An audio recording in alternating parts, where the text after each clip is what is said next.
You ever had somebody that you knew and you respected and you thought you put them on a high shelf, and then all of a sudden something happens in their life and you go, I didn't see that coming. So for the next couple weeks, I'm just going to take a portion of this guy named David's life, and he's quite the character. He's a guy that God uses. You've heard of him, even if you're not a church-going person. You've heard of David and the giant, right? And we're going to take a couple things here. We're going to look at today David's sin, and there's another part to this story we won't deal with today, and that's God's grace. Okay? Now, you have to realize that we're under the law here in David's time. The way God deals with things and handles things is different than the way he does today. And you may not feel like you're thankful for that, but you're thankful for that. Just take my word. You are thankful for that, right? So we're going to look at this and pull out some things here and talk about the giant that defeated David. Okay? And here we go. 2 Samuel 11. In the spring of the year, the times when kings go out to do battle, why didn't they do it in the winter? Because it's cold. If you got a choice, wait till the springtime. David sent Joab and his servants with him and all Israel, and they ravaged the Ammonites and besieged Rabbah. But David remained in Jerusalem, his house. He stayed at his house. It happened late one afternoon when David arose from his couch. He was walking on the roof of the king's house, that he saw from the roof a woman bathing. The woman was very beautiful. David said, "Help me, Jesus." Turned around, went back in, pulled the shades, turned on some worship music, got out the Bible, went to Right Now Media, pulled up something on temptation, and he overcame.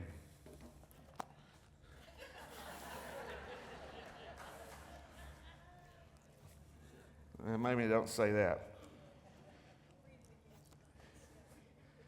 And David sent and inquired about the woman. Uh-oh.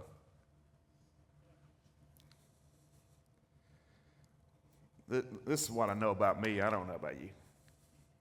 Somebody said, I just fell into sin. I've never fell into sin. Somebody said, is it premeditated sin? If it's premeditated sin, well, it's all premeditated sin. Come on, somebody. Right? It's premeditated. Right? I don't know where it comes from. I just punched him. No, you thought about it for a second, right? He inquired. Right?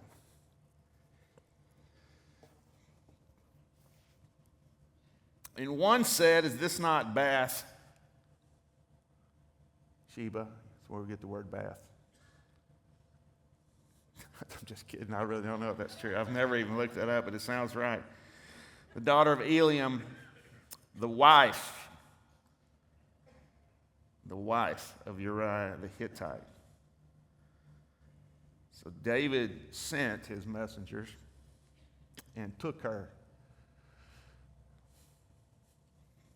Anybody want to go back in time and just scream out from the fence line of David's house and say, go back in, leave this alone? She came to him and he lay with her. Now, for those of you wondering, they weren't watching Netflix. She had been purifying herself from her uncleanliness. It meant her time of the month had passed. Then she returned to her house, and the woman conceived.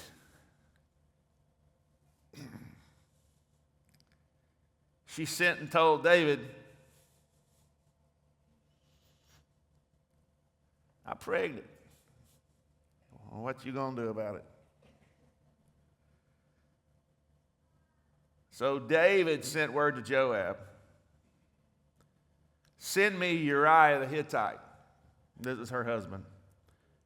And Joab sent Uriah to David.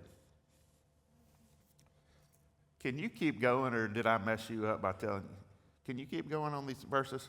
You can't keep going. Okay. Just listen. Because I saw something and I need to share it with you. When Uriah came to him, David asked how Joab was doing. He's making small talk. How are the people? How's your mom and them? All right. He gets her husband to come off the battlefield. He's making small talk with him. Then David said to Uriah, go down to your house, wash your feet. Uriah went out of the king's house, and there followed him a present from the king. But Uriah slept at the door of the king's house with all the servants of his lord and did not go down to his house. So what David was trying to do, if a man had been out on a battlefield, and he'd been out a long time, David brought him and said, go to your house and wash your feet. But David knew any man would go beyond that. He was going to sleep with his wife.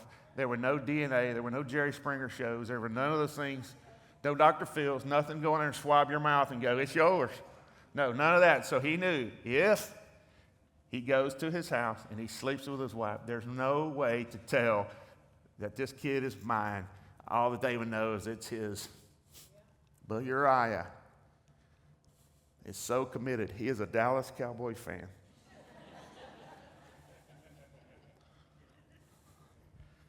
He is so committed that he won't do it. Watch this. When they told David, Uriah did not go down to his house, David said to Uriah, have you not come from a journey? Why didn't you not go down to your house? And Uriah said to David, the ark in Israel and Judah dwells in booths, and my lord Joab and the servants of my lord are camping in the open field. Shall I then go to my house, eat and drink, and lie with my wife? As you live and your soul lives, I will not do this thing. In other words, look, my buddies are out there on the battlefield. The men who get my back and I get theirs and we fight side by side, the men I love, they're out there. I don't feel right going to my wife. Then David said to Uriah, remain here today also, and tomorrow I will send you back. So Uriah remained in Jerusalem that day and the next, and David invited him. He ate in his presence and he drank. So he made him drunk. That's impossible because they didn't drink back then. It was grape juice, but maybe this is a misprint. I'm just kidding for those of you that are going. Anyway, don't get me down that road. That's a whole series. And in the evening he went out to lie on his couch with the servants of his Lord, but he did not go down his house. In the morning, David wrote a letter to Joab. He's over the armies. And he sent it by the hand of Uriah. In this letter he wrote, set Uriah in the forefront of the hardest fightings, then draw back from him that he may be struck down. What's this? And die. Joab was besieging the city. He assigned Uriah to the place where he knew there were valiant men, and the men of the city came out and fought with Joab. Some of the servants of David among the people fell, and Uriah also died. Then Joab sent and told David all the news about the fighting.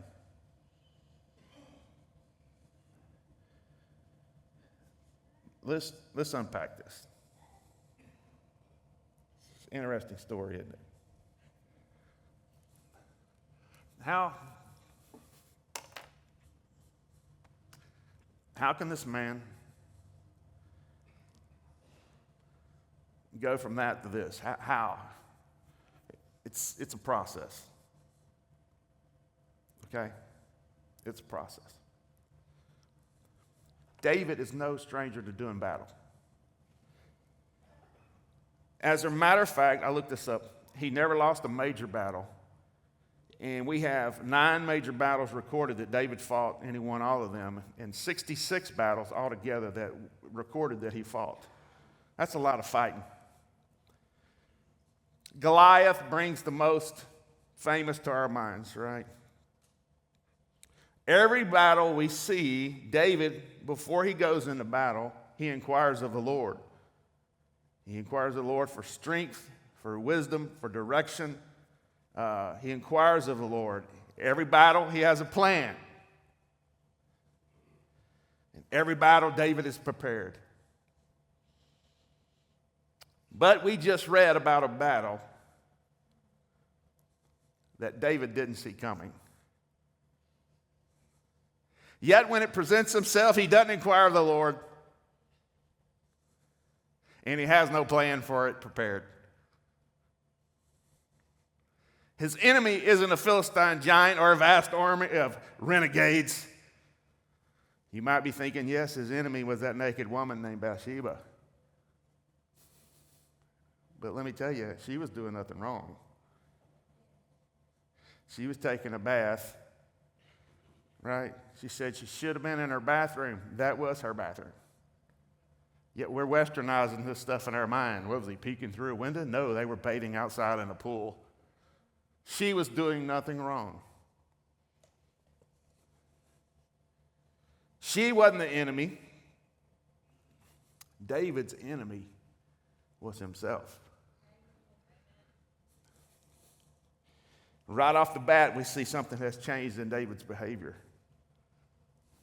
Verse 1 says, in the springtime, when kings do battle, David stayed home.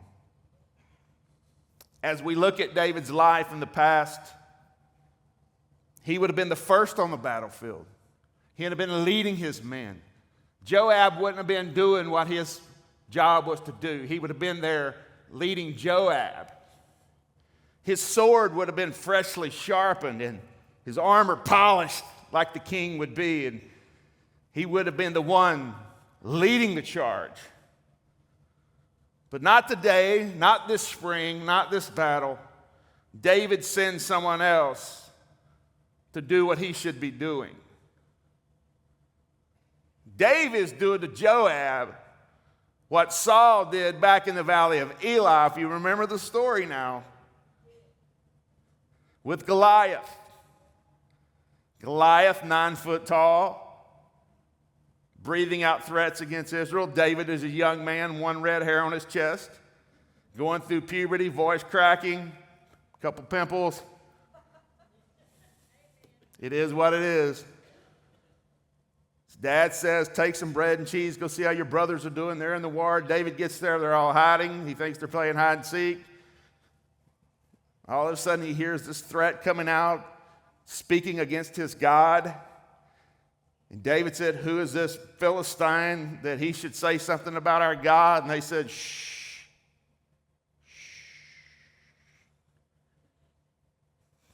One guy says, you know what? Whoever kills that guy, he gets the king's daughter. Now, I don't know what she looked like. Might even have been tempting. But you might have, bearing her, you got an inheritance. I don't know.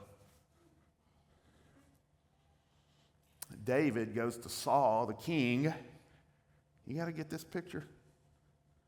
Just think if we're all an army, right? They had many more men than this. Hiding behind rocks, hiding behind bushes. All these things, this little kid comes. And he says, I'll do it. I'll do it. And you're looking at me like he looked at him. David goes, well, let me tell you, I got a resume. I keep my father's sheep. I'm a shepherd. And one day a bear came out and was going and took one of my sheep, right? And just by the power of the Lord, I popped open the mouth of that grizzly and I took that sheep away, and the Lord gave me the power to do it. He said, another day, I remember like it was yesterday, I was doing the same thing, and a lion came out and took one of my sheep, and I overpowered it. And he goes, this Philistine ain't nothing. Saul goes, well, maybe there's something to this. And he tries to put his armor on David. Okay.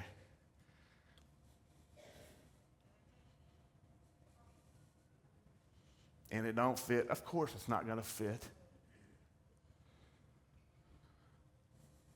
And he allows David to do what he should have done.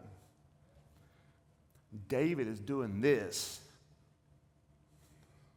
to Joab.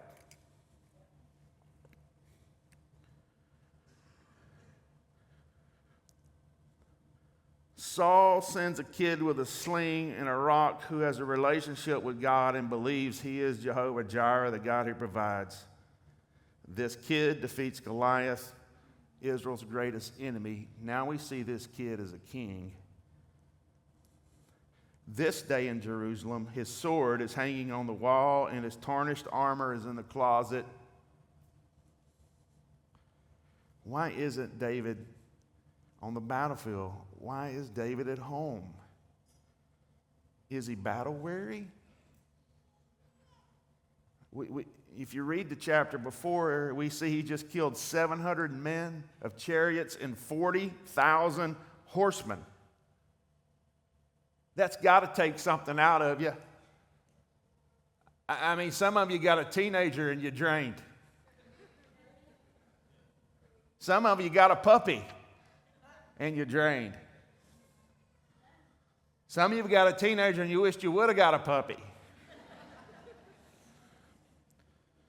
We all know what it's like to be weary from life's battles, don't we? I'm fighting a battle you've already won. That's the sin battle.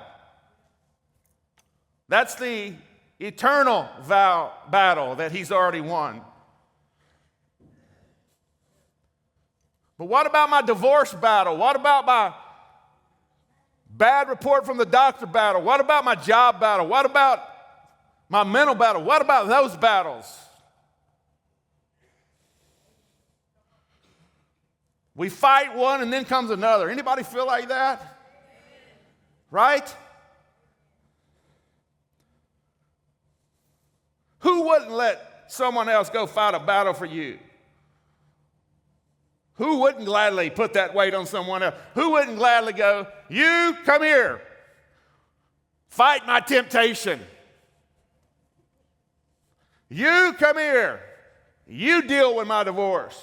Hey, you come here, you deal with my kid. Who wouldn't like to have the power to do that?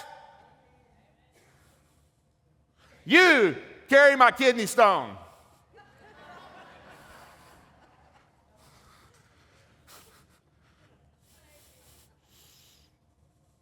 David has the power to do that. He does.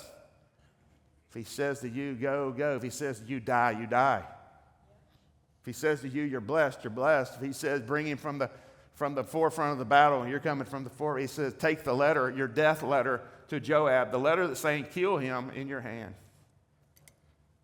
Who wouldn't gladly go?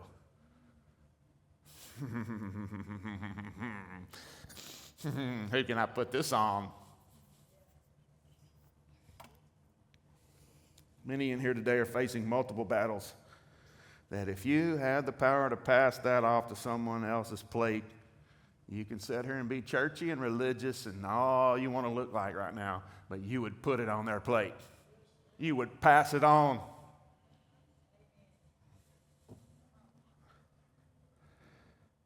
We don't know his state of mind, but we do know that he had no intention of fighting a battle that day. David knew how to fight on the battlefield, but he was not expecting a battle from a bathtub. And by failing to prepare, as Abraham or Benjamin Franklin, by failing to prepare, he was preparing to fail. And an opportunity presented itself that David did not have a battle plan for. He had never pre-decided what his action would be if this opportunity had presented itself. What started out as a look, a moment, resulted in the murder of Uriah the Hittite, Bathsheba's husband. Now, do you know who Uriah was? You have to read David's whole story. When David was a young guy, the very same man who gave him his armor, Saul, what happened when David killed Goliath, things began to shift with the people. And they started singing songs that went something like this. Saul has killed his thousands, but David his tens of thousands. I'm sure it was prettier than that. They began to sing that out in Jerusalem. Saul has killed his thousands, but David his tens of thousands. And the popularity vote began to shift. And when you're king, as Saul was, that don't set real well, right? And so he calls David in one day and he says, play, because David would play his harp for his sheep. And Saul was getting out of his mind, and when David would play, it would kind of calm him down, but not on this day. On this day, David begins to play, and Saul takes a javelin and throws it at him. And David ducks, gets back up, and keeps playing. He does. And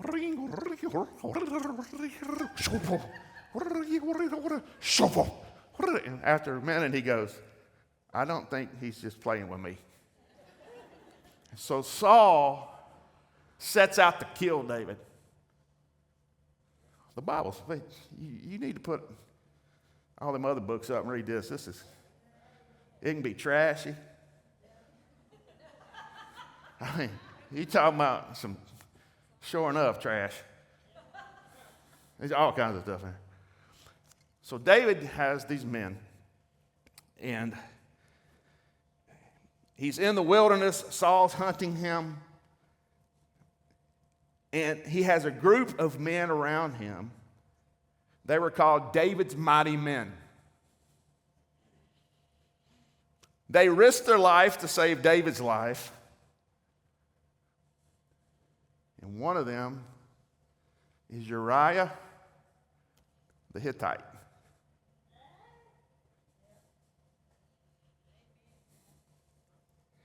This isn't any old Joe. This is a man who David owes his life to.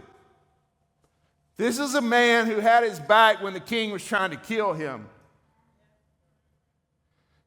David at one time in his life says, oh, how I would love to have a drink from the wells of Jerusalem. And some men just overheard it and went through enemy lines to bring him back a cup of water from the well that he was desiring. And David looks at it and goes, there's no way I can drink this. And he pours it out on the ground. Uriah might have been one of those guys. David commits adultery with the man's wife, has the man murdered to try and cover it up. He breaks half of the 10 commandments in one swoop. That's not easy. This happens by a man who wrote most of the Psalms that we read. He wrote Psalms 40 and 8. I delight to do your will, O my God, your law is written in my heart. And the man who wrote this meant this.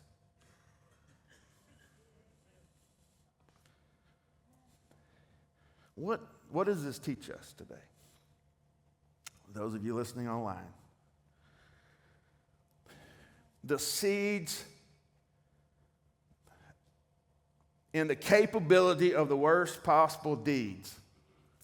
I'm going to hurt your feelings today because I've already hurt mine. Live within every one of us.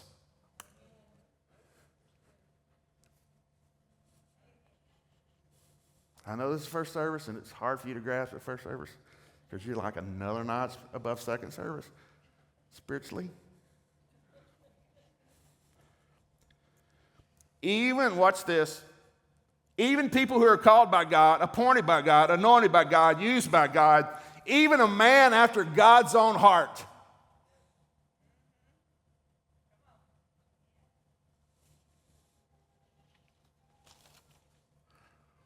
The lesson here is that the seeds are present in our hearts. But also, watch this, seeds need proper environment and soil and attention to in order to the root to take and fruit to grow. The seed was there. Here's what happened. David walked out on his roof. Now, it's not like our 1 on 12 pitch roofs. He wasn't going. It was a flat roof. It had a battlement around it. That's what they did. So you're thinking, gosh.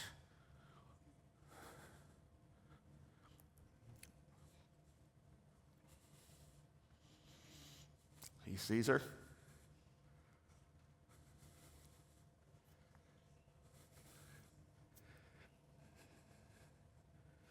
There'll be seed. He inquires of her.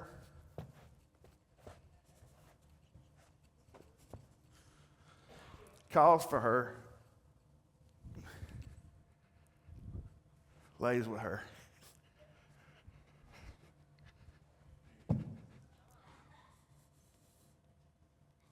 The rest will do it on its own.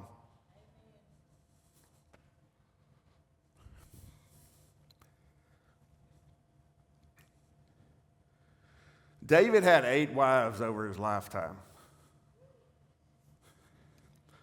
Women apparently feel something in him. He did it without Tinder.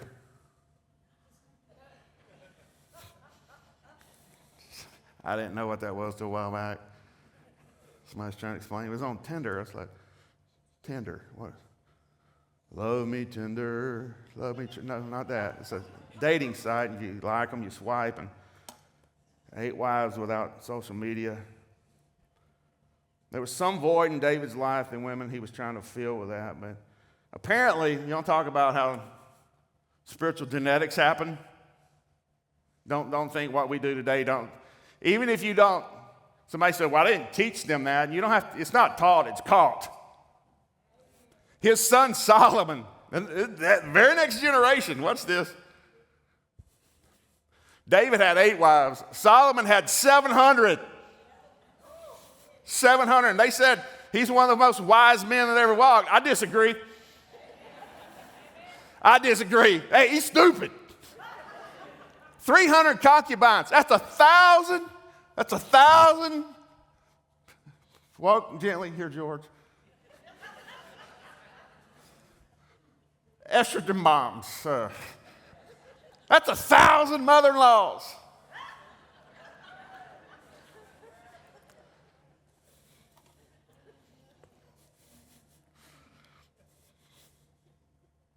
My point is, David forgot, listen, about the type of seed that was in his heart. And he put it in the right environment, and it produced. There's multiple seeds in all of us. There's multiple possibilities in all of us. And whatever seed we put in the right environment is the one that grows. I asked an Indian one time, Native American. My grandson corrects me. There's 2 dogs fighting. Chief, which one wins? He said, "Oh, that's easy. The one you feed the most."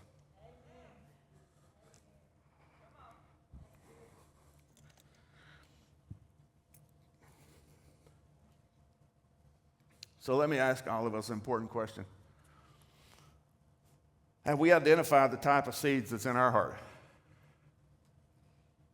Do we know our capabilities?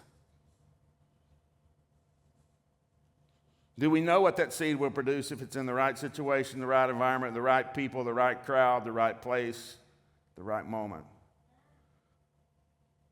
The writer of Hebrews writes this, 12:1, "Let us lay aside every weight and the sin." Not every weight and sin, every weight and the sin, which does so easily beset us. Let us run this race with patience that is set before us. Every weight, there's some relationships in your life and friends that just weights. They wear you down. You cringe when you see their number. You cringe when they text you, right? You cringe. They pull you down. They bring things out of you that's not. They just weights. Some of you need to quit weightlifting. But then there's the sin. The sin. See, your sin may not be my sin. I may walk by yours and go,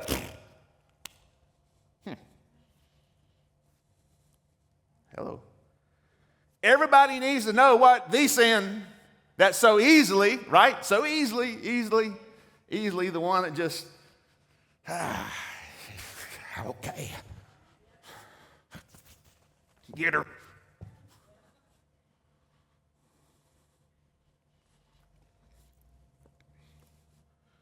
That word beset,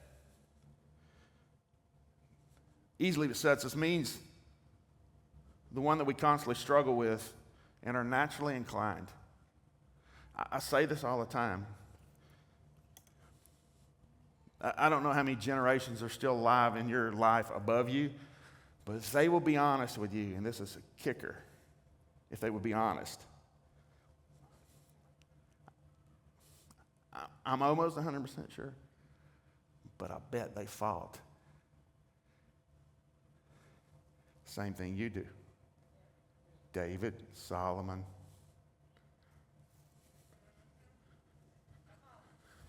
It's a spiritual thing.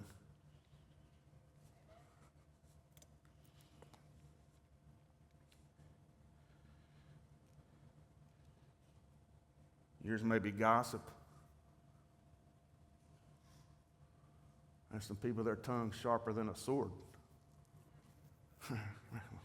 Not here. Lying, anger, lust, greed. We can just go on. I don't know, but what is yours? Besetting sins don't have to control us, though. Paul writes to the Roman church, chapter 13, verse 14, put on the Lord Jesus Christ, make no provision for the flesh to gratify its desires. Make no provision. Make no provision. Make no provision. Whatever you don't feed dies.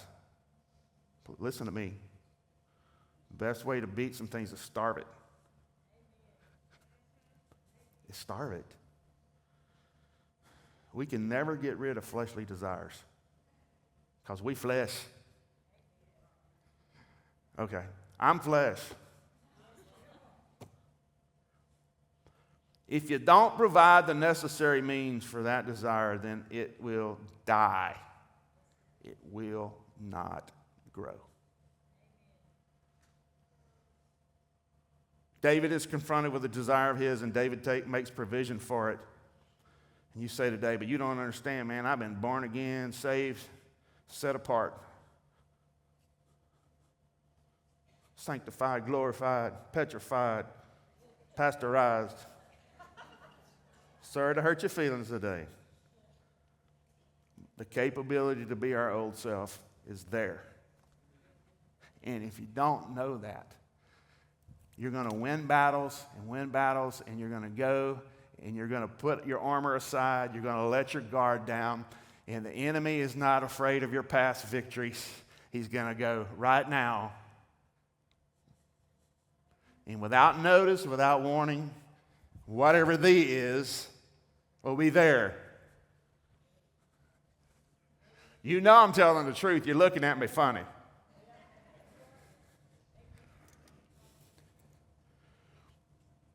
David is confronting with desire, and he's made no provision, and he's made no protection for it, and then he makes provision for it. Yeah.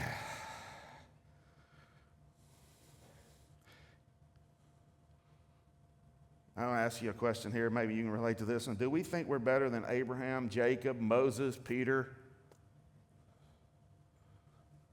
They all had seeds hidden in their heart that they fed and watered, and it produced.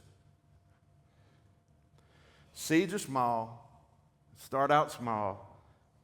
It's not obvious, right? But produce great things. One acorn. In the South, I think we call them acorns. Acorn. Bryce calls pecans pecans. I said, that's a toilet.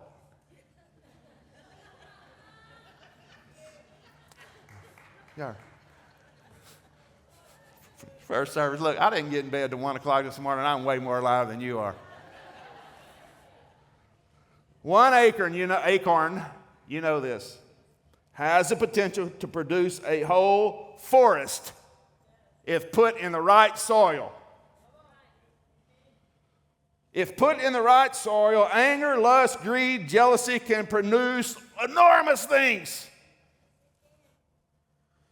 And King David, a man after God's own heart, shows us that we all have the capability to produce a forest of oak trees. And David shows us it's easier to smash an acorn than get rid of an oak.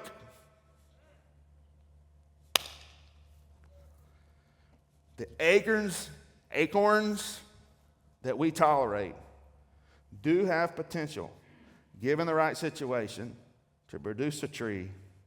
And by the way, that tree produces hundreds of thousands of more acorns. So, I'm landing. David shows us the power and deceitfulness of sin. But we're about to see grace in a weird way next time. Grace in a weird way.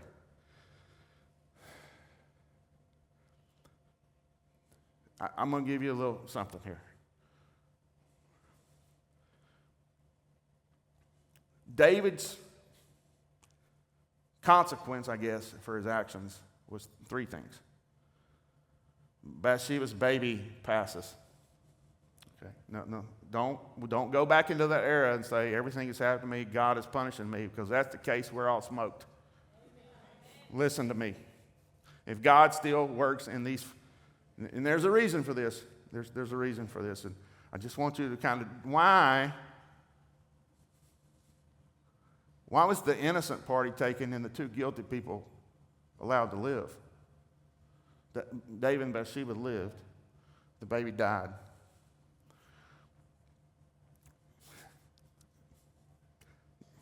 God's grace is sparing this kid from something, because there's other judgments on David. Number one, the sword will never leave your house, and there will be incest.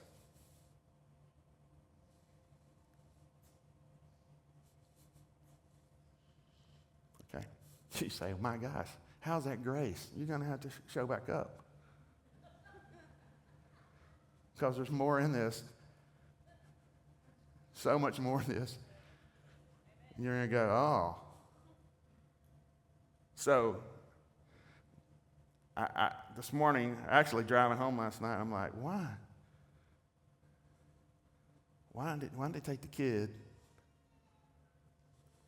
Anyway, you study that. Homework. Don't you love that? You do enough of that if you got a kid in school. I'll just give you more. We'll break it down next time.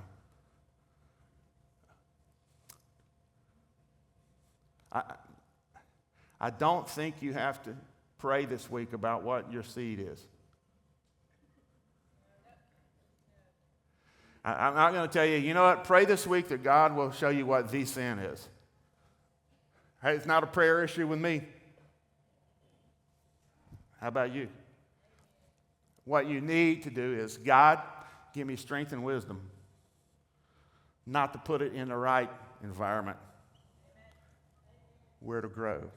And that may mean breaking some relationships that feed it. I'm just saying. That's what you need to pray about. Give me wisdom on what to do about it. I know what it is, and you do. I need strength, power, wisdom on what to do with it or not do with it. Hello?